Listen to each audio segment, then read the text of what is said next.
Hi hello how are you ఈరోజు అయితే మనం ఆంధ్రప్రదేశ్ డిగ్రీ ఫస్ట్ సెమ్ సాంస్క్రిట్లో ఫోర్త్ లెసన్ అయిన రామకీర్తి అనే లెసన్ గురించి మనం డిస్కస్ చేయబోతున్నాం. So very very important lesson ఇది కూడా.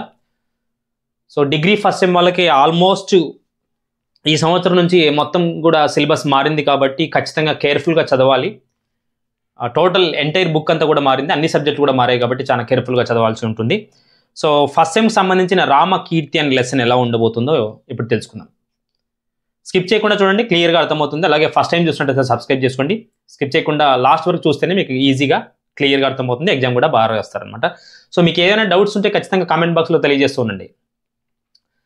సో రామకీర్తి అనగానే మనకు అర్థమైపోతుంది, చాలా వరకు మనం రామనామాన్ని వింటూ ఉంటాం, ఎన్నో రామునికి సంబంధించిన కథలు వస్తూ ఉంటాయి. సో ద రామకీర్తి అనే లెసన్ ఏంటంటే రాముని యొక్క కీర్తి ఎక్కడి వరకు వ్యాపించింది అనేది ఈ లెసన్ ద్వారా మనం కొంచెం బ్రీఫ్గా తెలుసుకోబోతున్నాం. సో రైటర్ గురించి మనం ఫస్ట్ రాయాల్సి ఉంటుంది కాబట్టి రైటర్ గురించి తెలుసుకున్నట్టయితే మనం సత్యవ్రత శాస్త్రి అనే అతను, సత్యవ్రత శాస్త్రి అనేటువంటి ఒకానొక ప్రసిద్ధ కవి ఈ లెసన్ని రాయడం జరిగింది.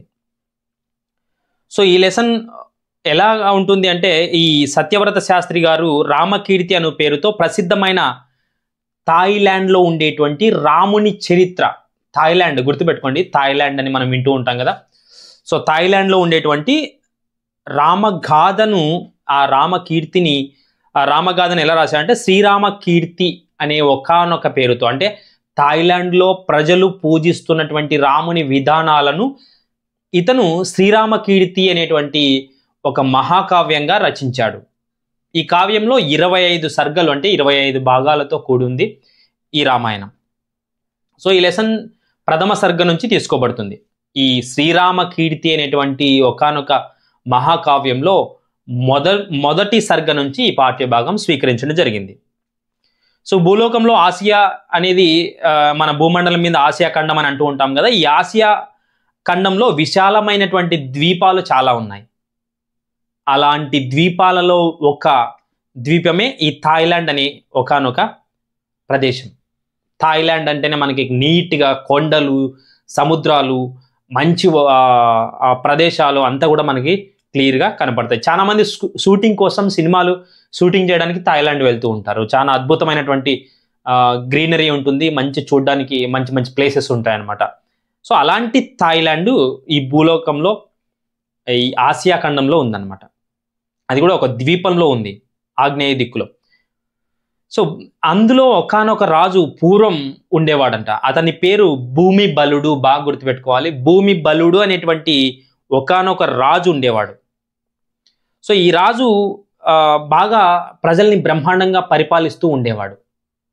ఆ సుఖ సంతోషాలతో అద్భుతమైనటువంటి పరిపాలన, ప్రజలకు ఏమైనా కూడా వాళ్ళని దగ్గరుండి చూసుకోవడం, గూఢాచారి వ్యవస్థ పెట్టి వాళ్ళని అద్భుతంగా చూసుకుంటూ ఉండేవాడు ఈ భూమి బలుడు అనేటువంటి థాయిలాండ్ రాజు.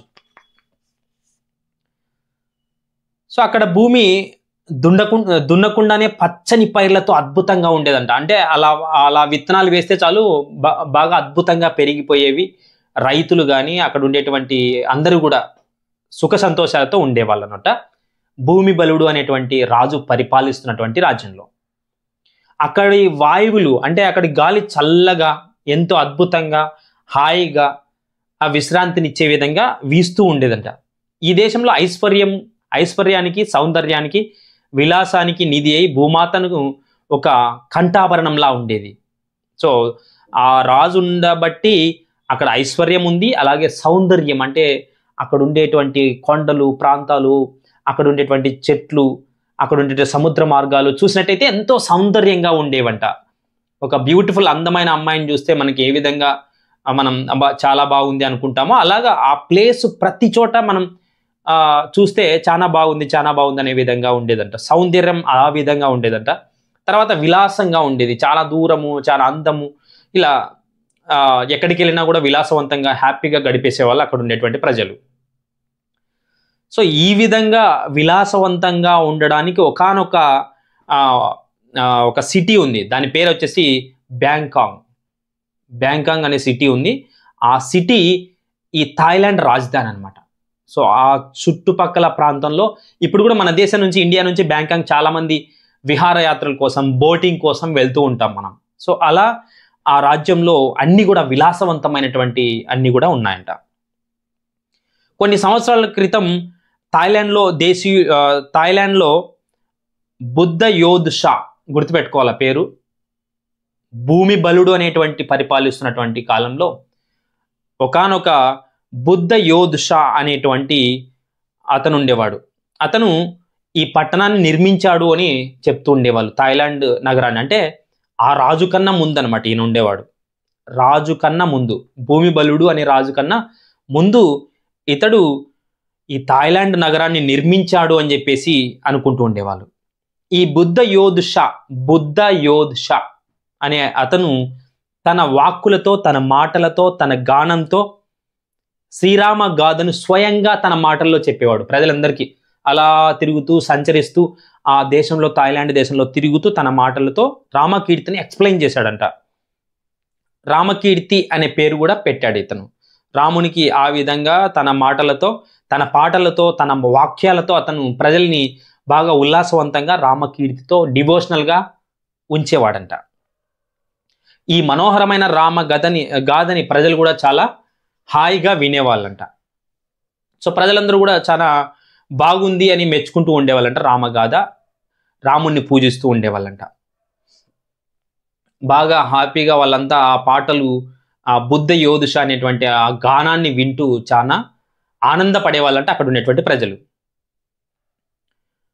నెక్స్ట్ బుద్ధన ఇలర్త్లా అనే పేరు కలిగినటువంటి ఇంకో రాజు, అంటే చాలా మంది రాజుల గురించి చెప్తున్నారు ఇక్కడ. బుద్ధన ఇలర్తా, గుర్తుపెట్టుకోండి, పేరు డిఫరెంట్గా ఉంది. బుద్ధన ఇలర్తా అనేటువంటి పేరు గల శ్రేష్ఠుడైన రాజు మనోహరమైన ఈ రామగాథను నాట్య రూపంలో చెప్పాడు. ఒక్కొక్కరు ఒక రూపంలో. బుద్ధ యోధ్ షా గానం చేస్తే ఇతను బుద్ధన ఇలర్త్లా అనేటువంటి ఆయన నాట్య రూపంలో చెప్పినట్టు. రామాయణాన్ని నాట్య రూపంలో కూడా ఈ విధంగా నాట్యం చేసి చూపించవచ్చు రామాయణం కథని అని చెప్పేసి ఆయన నాట్య రూపంలో ప్రజలకి పరిచయం చేశాడంట. కొంతమంది అంతే కదా, మనం హరికథ చెప్తుంటారు, రాముని పాటలు పాడుతూ అవతలెవరు యువతలెవరు పాటలు పాడుతూ డ్యాన్స్ చేస్తూ ఉంటారు. కొంతమంది పాటలు పాడుతుంటారు, కొంతమంది డ్యాన్స్ చేసి మరి చెప్తారు. ఇతను బుద్ధన ఇలర్తా అనేటువంటి అతను ప్రజలకి నాట్యం ద్వారా రామాయణాన్ని పరిచయం చేశాడు. ప్రజలు ఎంతో సంతోషంగా, మనస్సు చాలా తేలికై వాళ్ళందరూ కూడా కష్టాలను మర్చిపోతూ ఉండేవాళ్ళంట. సో గాయకులు, నటులు అందరితో ఇతను రామాయణాన్ని అలా నాట్యం ద్వారా పరిచయం చేశాడు. తర్వాత ఇంకొకతను మంకుటుడు, గుర్తుపెట్టుకోవాలి పేర్లు కొంచెం డిఫరెంటే ఉన్నాయి, పేర్లు బాగా గుర్తుపెట్టుకోవాలి, అందుకే స్కిప్ చేయకుండా చూడాలి మీరు. మంకుటుడు అనేటువంటి ఒక ఆయన ఈ నాట్య శాస్త్రంలో రచించిన ఈ రామాయణం ఎవరు రాశారు? ఇది బుద్ధన ఇలర్తా నాట్యంలో రాశాడు. ఆయన వాక్కులతో రాశాడు. ఇంకొక అతను పేరు చెప్పాను కదా అతను. సో మంకుటుడు అనేవాడు వ్యాఖ్యానం చేశాడు, అంటే ఎక్స్ప్లెయిన్ చేసుకుంటూ వెళ్ళాడు. చాలా బాగుంది రామాయణం, అద్భుతంగా ఉంది అని చెప్పేసి ఆ కవి రామాయణం గురించి రాస్తూ వెళ్ళాడు. రామాయణకర్త వాల్మీకి ఆ థాయిలాండ్ ప్రజలు ఏమనుకుని నమ్మేవాళ్ళంటే, రామాయణం రచించిన, భారతదేశంలో రామాయణం రచించిన వాల్మీకి కూడా థాయిలాండ్ వాడే అని నమ్మేవాళ్ళంట. ఇక్కడే జన్మించాడు అని చెప్పేసి అనుకుంటూ ఉండేవాడంట. కానీ మంకుటరాజు ఈ రామాయణ దివ్య గాథను భారతదేశంలో పుట్టిందని. మంకుటరాజు అంటే తెలుసు కదా మీకు? ఒక్క నిమిషం నేను వెయిట్ చూస్తాను.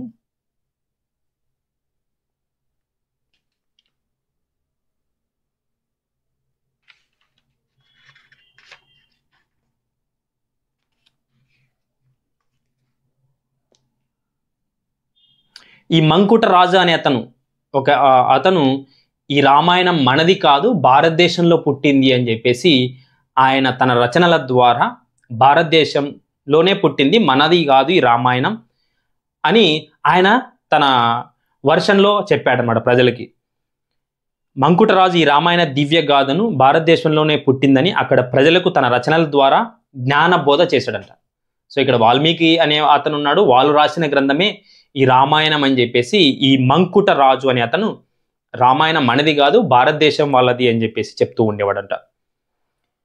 సో ఈ థాయిలాండ్ ప్రజలు ఇంకా గుడ్డిగా నమ్మారంట. ఏమని నమ్ముతున్నారు? ఇప్పటికీ రామాయణం అక్కడే ఉంది, సీతారాములు ఇక్కడి వాళ్ళే, సీతారాములకి రామలక్ష్మణులు ఇక్కడే పుట్టారు, తర్వాత రావణులు ఇక్కడే యుద్ధం చేశారు, అయోధ్య నగరం ఇక్కడే ఉంది అని అనుకుంటూ ఉన్నారంట ఇప్పటికి కూడా. ఎవరు? థాయిలాండ్ ప్రజలు. హనుమంతుడు ఇక్కడే సంజీవని అనేటువంటి పర్వతాన్ని ఎత్తుకొని వెళ్ళాడు. లక్ష్మణునికి సంబంధించినటువంటి మూర్ఛపోతే లక్ష్మణునికి సంబంధించినటువంటి ఏవైతే మూలికలు ఉన్నాయో వాటి కోసం సంజీవని పర్వతాన్ని తీసుకొని రావడం అనేది ఇక్కడే జరిగింది అని నమ్ముతారంట. సో ఇలా ప్రజలు ఇప్పటికీ అక్కడ నమ్ముతూ ఉన్నారంట. లాస్ట్ కంక్లూజన్ ఏంటి అంటే, పూర్వం శిల్పులచే థాయిలాండ్